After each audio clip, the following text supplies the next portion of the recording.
All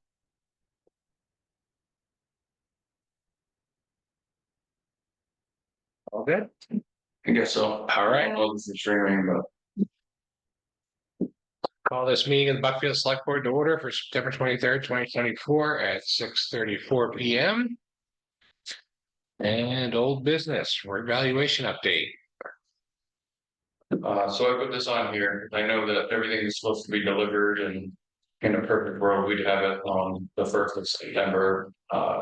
Patriot just took the database from KRD, and since Friday, they've been working on setting up the SQL server and uploading the database to our server. So hopefully this week it'll actually be installed and ready to go. It'll probably take a few days for Manny and I to learn our way around it so that we can pull a property card, but I mean, baby steps. I talked to Colleen in Oxford and they were able to get the bridge to successfully work, so that was good for us because once it's in the database, we can use the bridge to upload everything into Trio and to be able to get tax bills out in the middle of October, like I've been projecting. So that's where we're at now. It's a couple residents who wanted to look at their property cards and had to tell them that I don't have it yet. So that's where we're at. All right. Yes, Sandra. For those folks who are watching, am I correct, Cameron? It's my understanding that there probably won't be a lot of time to look at all the property cards, and so once tax bills go out and people have time to look at property cards, if there are errors that are made, folks can go through the abatement process and things will be corrected. People don't need to panic that if they don't get everything, if everything isn't straightened away in that week. If there's a mistake on their property card after taxes are committed, I urge people to apply for abatement. Manny and myself will be going through all 1,485 property cards before we commit. Doesn't mean we won't catch every mistake, but we do intend on reviewing everything. Manny's chopping at the bit to get in there, but unfortunately, there's nothing he can do right now until we have it. So we will look at every account before commitment. Thank you. Yeah.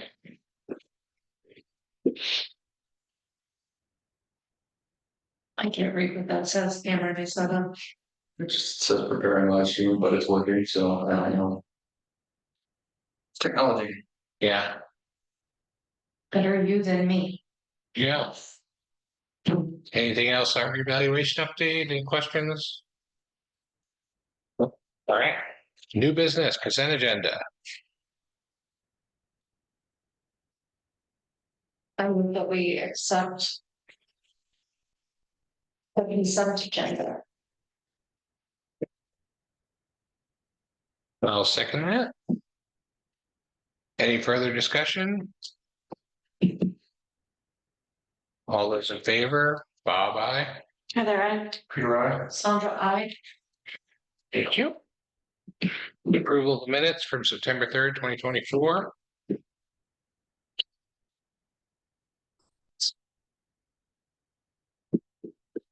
I move that we approve the minutes from September 3rd, 2024. All right, motion. Thank you. Any discussion? All right, all in favor? Bob, aye. Peter, I. Sandra, I. You weren't at that meeting, right? Right. So I'm staying. All right. General Assistance Ordinance, schedule a public hearing to discuss adoption of revised ordinance and appendices. I think most of you have been through this one a lot. Yeah. So they came out with a new appendices adjusting the allowable amounts. So in order to adopt the new appendices, we would have to have a public hearing my recommendation is at the same time also adopt the updated version of the MMA ordinance, just to keep us current. Mhm. Because that's what Buckfield does, we adopt the MMA ordinance, so if there's been changes in the law or things that in the ordinance to comply with laws, I think it would just make sense to stay with the same ordinance. All right,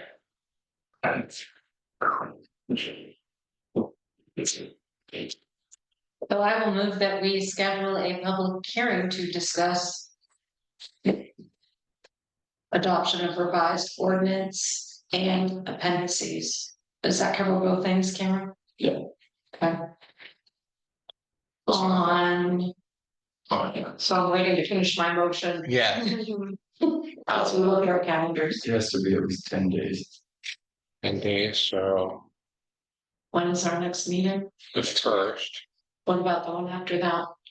That will be November, October 15th. 15th. Is that within the parameters Yep. that we need to both give folks and to get this done on time? Yeah, we have all the paperwork, all the ordinance and everything, it's all good, and so all of you will be bringing what MMA and the state provided me. So it'll give me time to post it and So to finish that motion on October 15th at 6:30 with the select board meeting to follow. That works for me. All right, any further discussion? All in favor, Bob, aye. Heather, aye. Peter, I. Sandra, aye.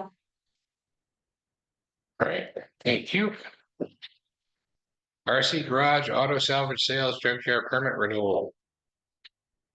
Alright, so in your packet, you have a copy of Rick's renewal application, same as last year. Haven't had any issues, haven't had any code enforcement violations. We don't need to have a public hearing because there is a renewal. What he's looking for is to have it renewed so he can renew his state license. And nothing's changed. Okay. Except you gotta stamp, so they're not write everything right.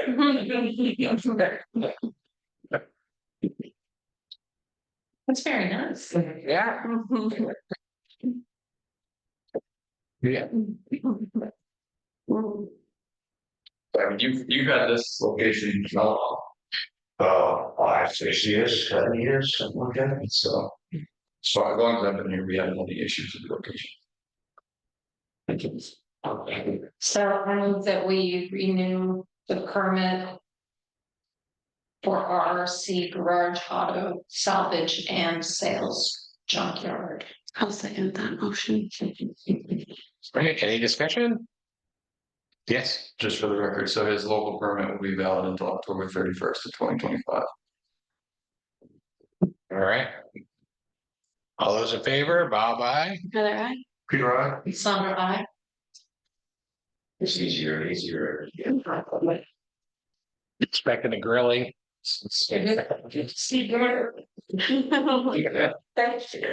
Yeah, salvage yards are a rare commodity these days, I'll tell you. Well, Yeah, oh well. The sanctioned and, you know. Okay. so everybody have that? Yes.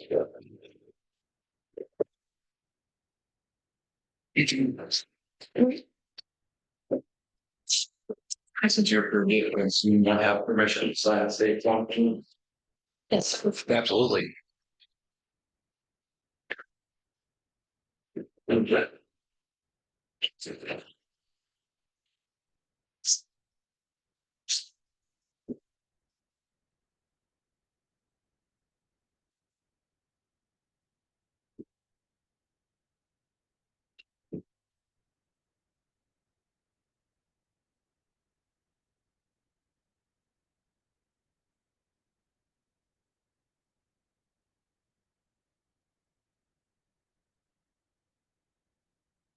The business address is 48 down line. Yeah. I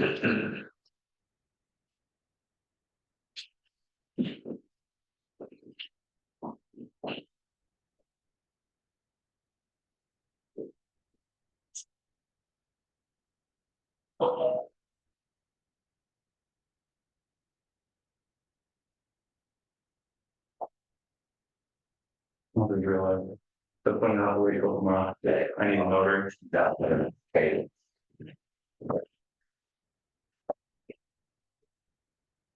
So I'll have everything ready for you in the morning. Okay. And then once you come in, pay the fee, I'll get you all the paperwork. There you go. There you go. Thank you, Rick. All right. Fire department billing and cost recovery. Yes.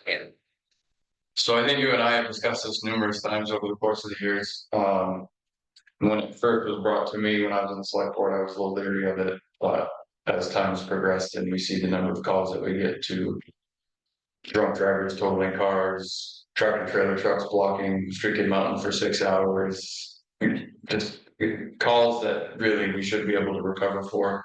I asked Adam to do some research. He met with cost recovery, which specializes in fire from billing. I sent you all different ordinances and policies that different towns have in place. But the idea is to start trying to recover some of those expenses that shouldn't fall on the taxpayers. You know, it's even it sounds silly, but you know, if your house has a chimney fire, our homeowners insurance actually has a line in it to provide for fire department, Yeah. you know, recovery. So this isn't to bill homeowners, it's primarily to bill auto insurance, homeowners insurance that have coverage for certain events to Yep. try and recover some of the costs that are falling on the taxpayers right now. I just gave it to you, so I don't expect any decisions tonight, but we'd at least want a policy.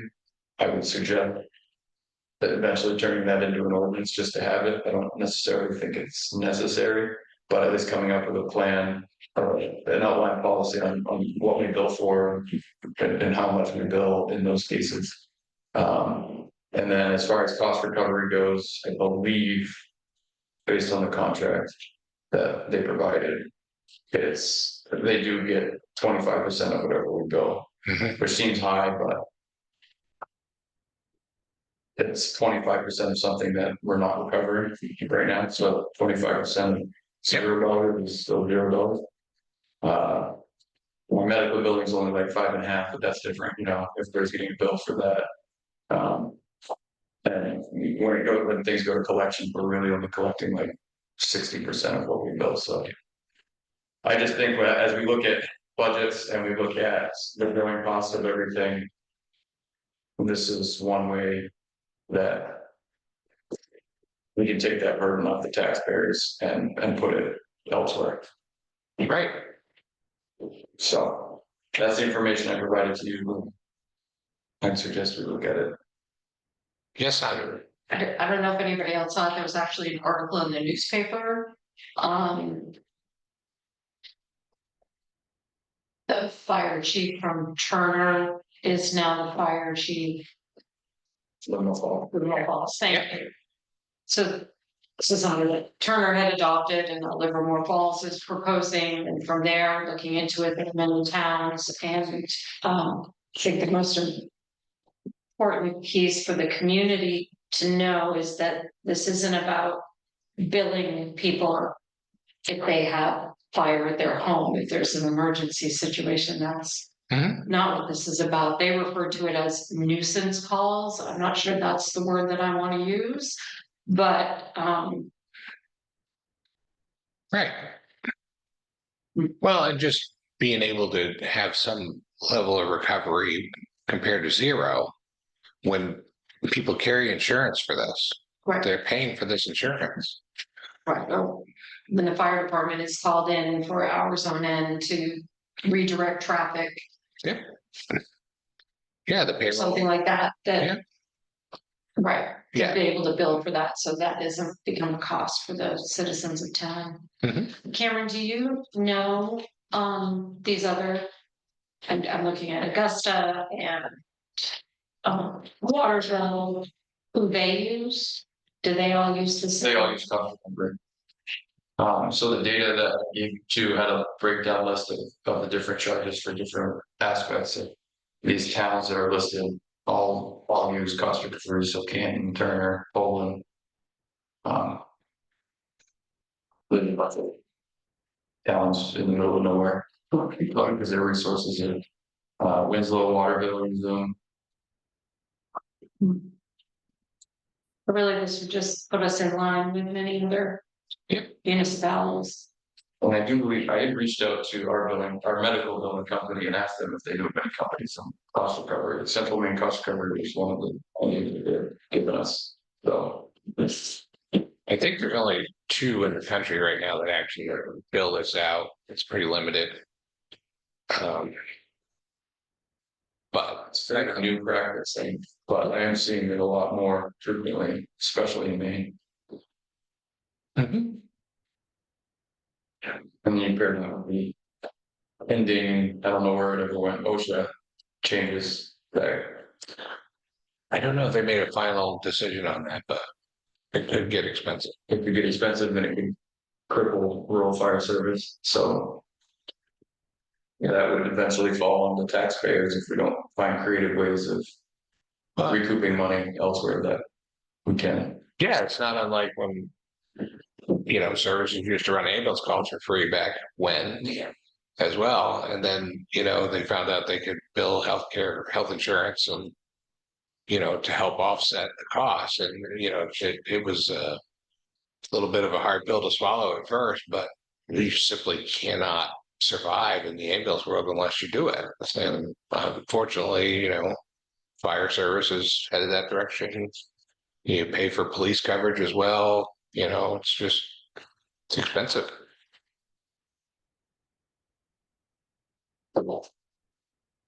So I think it's something that we should consider. Mhm. I'm guessing those rates are probably based on the federal standards for what they would charge. I think there's a FEMA rate for just about everything out there. What a firefighter costs per hour, what a fire truck costs per hour. If you're looking over Augustus, they look similar to the FEMA rates. Yep. So those are the rates you'd be able to charge FEMA if you had a declared federal emergency. So we put this on the agenda for the next meeting to give us time, or do we want the next meeting or the one following now? Was the next meeting's next week. If you want. I can also ask Adam if he can come in, because he's the one that sat down at the meeting, so maybe he's got more. Input, I'm trying to regurgitate this third party, sometimes it's a little difficult. He might have some other input that might be worthwhile for you, so. If you want to do it next week. I can add it to the agenda. I mean, I don't want to. Sit on it and forget about it. Yeah, we don't want to overwhelm you though. If you've got draft something with Adam and. Yeah, I'm sure I can get something together. All right. Well, there's plenty in here, or else you get to do anything between now. Just need time to review it. Yeah. Alright. It's a lot of paperwork to read through. But if Adam is available, that would be great. So any questions we have, we can ask him directly rather than Okay. for you. But if not, we can certainly compile a list of questions. Yep. And give them to him. This is very thorough, Cameron. Thank you. Adam, so. This is very thorough, Adam. Thank you. All right. Any further discussion on that? I don't think we have anybody online, do we? No. Nope. Okay. Committee appointments. Kate Bertrand for the Old Church on the Hill Committee. Whoa, Did I? no, Oh, yeah, I did. Yeah, I did. My apologies. MMA annual business meeting. Voting delegates credential form. Oh, no, what? Now that we're all talking about it.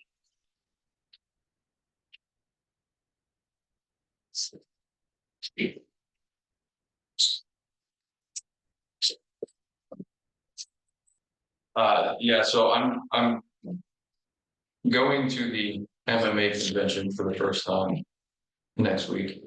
And they sent, MMA has their annual business meeting. So they have a delegate form for the business meeting where you can delegate somebody as a voting delegate. So if you would like me to be a voting delegate, we need to vote to sign this and make me the voting delegate. Don't you like to be a voting? Yeah, I'm gonna be there. Does anybody else plan on going? We're pretty good at signing you up for things.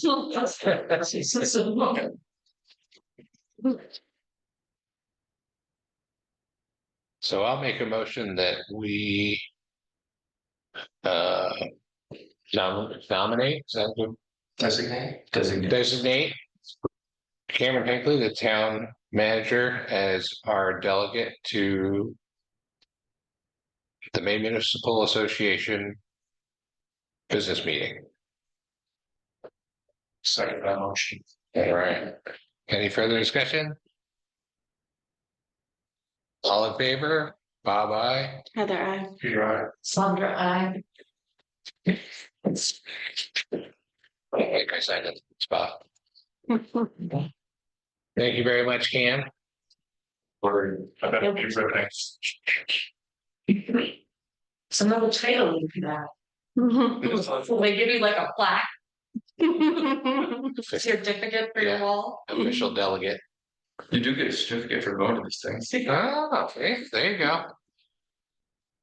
Thank you, Cameron. So Well, just give me a line what you said about Yeah. I don't think it's a big deal.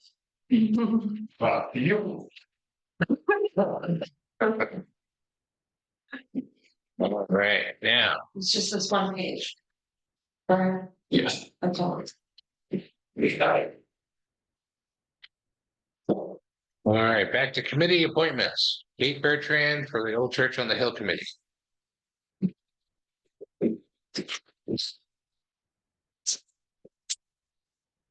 I'll make a motion that we appoint Caitlin Bertrand to the Old Church on the Hill Committee for a 3-year term.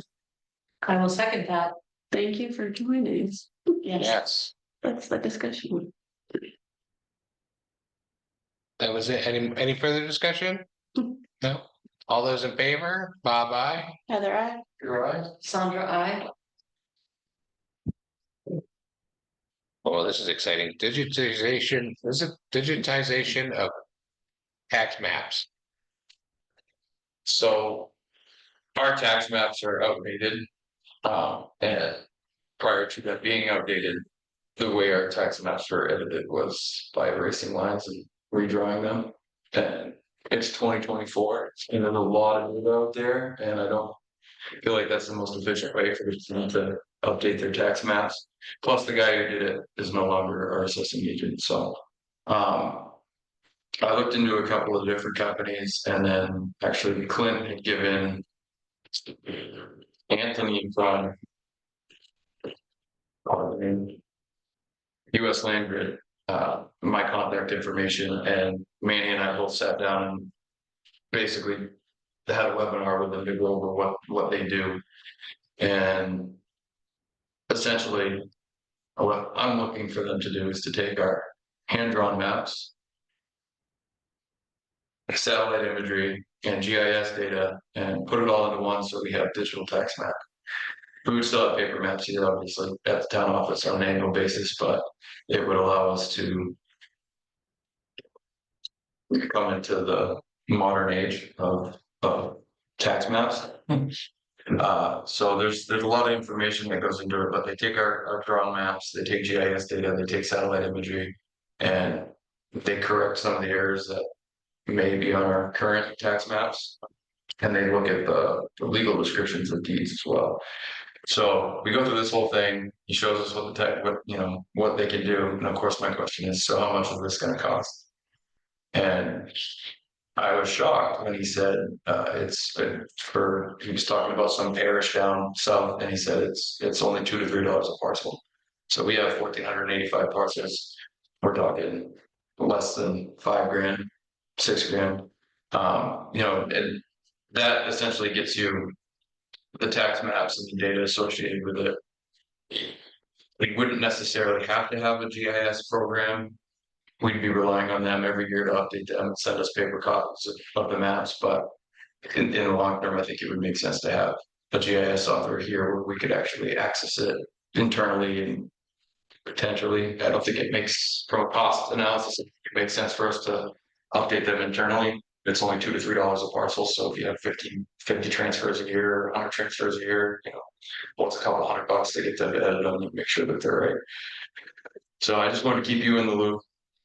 Falls under that $5,000 range. I'm still looking at other options, but I think that's the direction that we'll be able to take the budget that we have. I think we could get that taken care of, which would update our tax maps as well, which we need, because they're 3 years behind. So that was a really long-winded way of saying I'm looking to digitize the tax maps, and stay tuned. Thank you. Yeah, I looked into that a little bit, and that it's really something, being able to pull that up in the moment is, Yeah, yeah. especially from planning points, planning board, Yep. obviously we don't quite have a planning board right now, but when you do have a planning board, you get property maps or tax maps and they haven't been updated for years, that can cause problems. Mhm. So I want to get back on the annual. And I mean, with it, realistically, depending on the company, you could do it a la carte too, every month you can call them up and be like, hey, can you update this? So instead of waiting 15 months, you could get it updated, get a more current map printed out. Right. Manny's all on board with it, he's excited. Thank you. All right. Solar farm development. Here's another thing to keep up. So the fire chief had contacted me, or had come into my office and said that the solar farm guys got in touch with me and I have a meeting with them on this date, and I had no clue what he was talking about.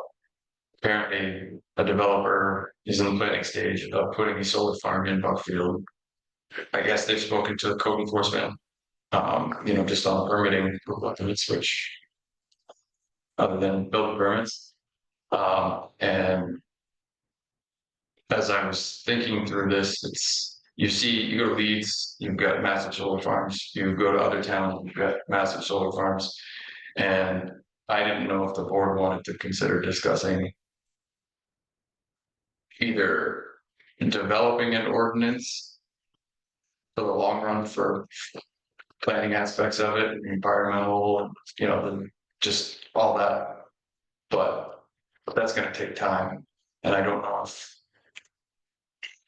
at next annual town meeting, it would make sense to put a moratorium out for 90 days or have a special town meeting and put a moratorium out until there's a firm plan on how these things are implemented. Because right now if the DEP says it's good to go, then they can put them wherever.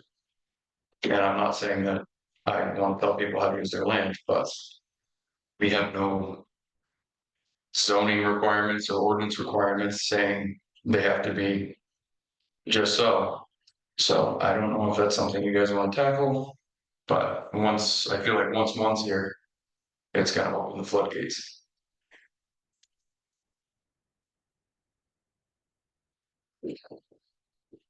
Any thought?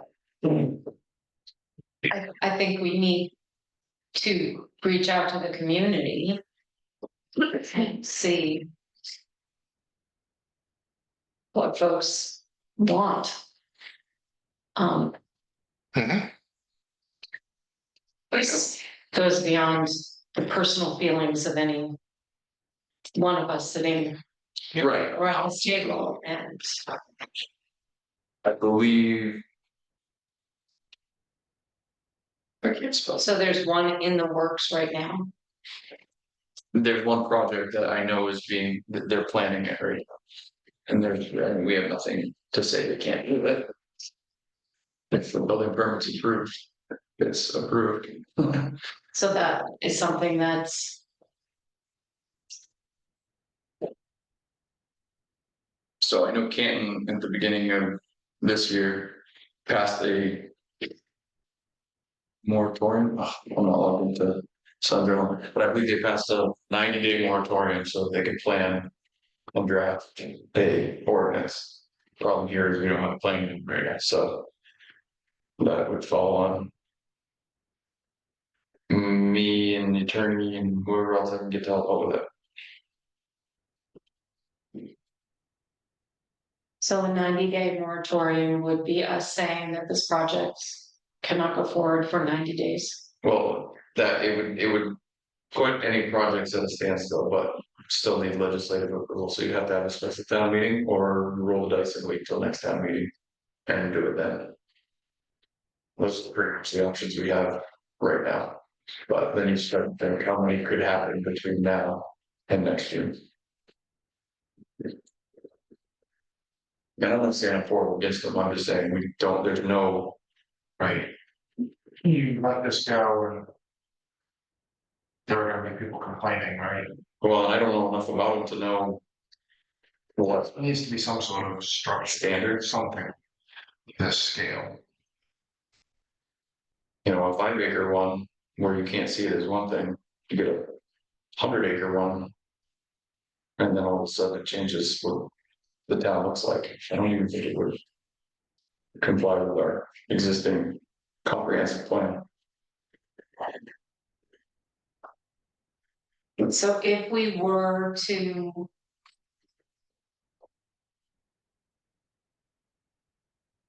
have a moratorium, we could rescind that moratorium. We could end that in less than 90 days. It's not locking us in, If, because basically my thought is, yes, we push the pause button until we give the community an opportunity to share their thoughts and wishes, and also to light a fire under those people who said that they would come in and be on the planning commission to actually come in and fill out the paperwork. so I mean, a moratorium would be an ordinance, it'd be a moratorium, and so in the ordinance. You'd want to put language that would say that the select board would have the approval to suspend or end the moratorium once an ordinance was passed or whatever. And it would still have to go through legal and everything. I don't even know if 90 days is a long time. I think when they did the wind farm one in Buckfield, it was a year. So in order to do anything, we need to hold a public hearing. You'd have to have a public hearing and then you'd have to have a special town meeting because you'd have to have a vote. You don't have your authority to pass a moratorium. Okay, The town would have to. okay. The question is, would you want to do a special town meeting, which would be a show of hands, like we did with the roof, or do we wait till next June? When we do a regular town meeting? I think the sooner the better on this one. Yeah.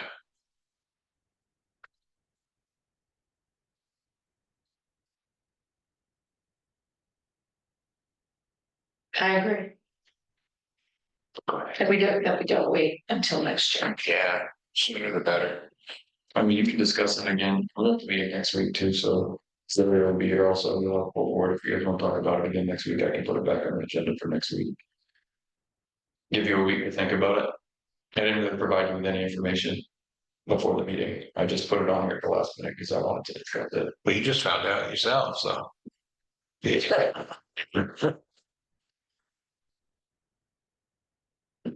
So I'm thinking we put it out there to Mhm. the community. We're going to begin discussing this at the next meeting. Yeah, Folks, reach out and let us know right. where you want to go with this. And I think having a meeting Yeah, where folks can come and voice their opinions and thoughts and yeah.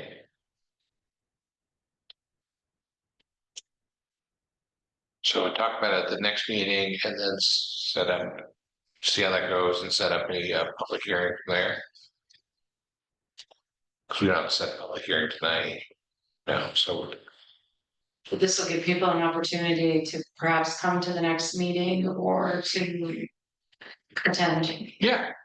Yeah, Or at least, reach out their concerns. I know I have had one resident come in the last year asking about what the town has for solar farm ordinances. Because they were concerned. But that was the only discussion I had with anybody about it. And just driving through Lead and seeing the projects, driving through Skowhegan and seeing the projects, it's like maybe something should be discussed. yeah,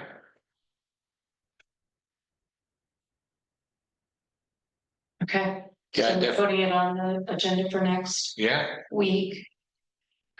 We'll let the community know through, I'll post something on Facebook. Which will hit our website. yeah, so just saying that this will be discussed. And I'll send it out to the 63 subscribers. Thank you, I wish more people would sign up. we'll get there. Um, yeah. Maybe some examples of what other towns are doing, because I read it, so, so those are things we could look into for next week's yeah, meeting.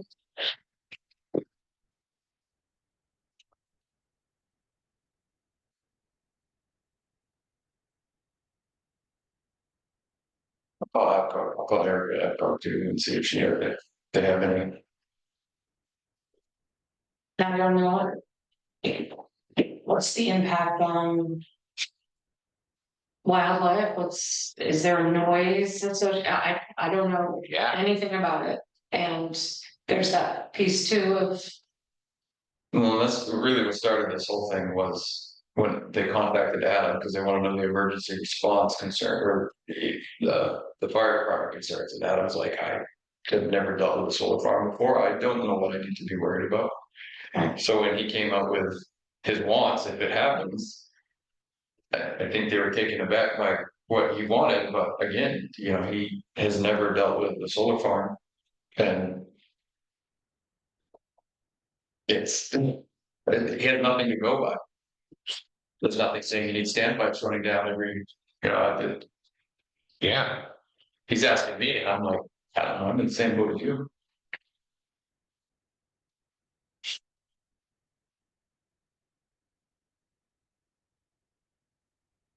So I'll add that on the agenda for next week, and I'll try and get some information to have available for you, and hopefully I won't give it too fast before the meeting, you can review over the weekend. okay. Thank you.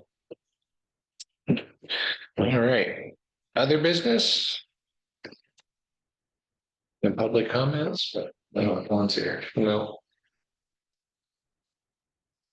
No, has any other business? No, okay. The executive session, we are gonna do executive session tonight. And I'll make a motion to enter executive session pursuant to 1 MSRA subsection 4056F. And 36 MRSA subsection 841-2 to consider poverty abatement application. Number 2023-2024. 8/23/24. I will second that. Thank you. Any discussion? All in favor, Bob, aye. Heather, I, Peter, Sandra, I. All right, so we'll go into executive session and then come back out. 7:13 PM. Oh, yes, thank you.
Okay. And we've come out of executive session at 7:40 PM. And I'll make a motion in reference to abatement application number 2023-2024 8.23.24 that we deny that application. Oh, perfect, motion. Any further discussion? All those in favor, Bob, aye. Heather, I. Peter, I. Sandra, I. Thank you. Unless there's any further business, I'll make a motion that we adjourn at 8:41 PM, 7:41, sorry. Is that what quick hour? Yeah, all right, all in favor? Bye-bye. Yep. We're all, we're adjourned. Thank you. Thank you.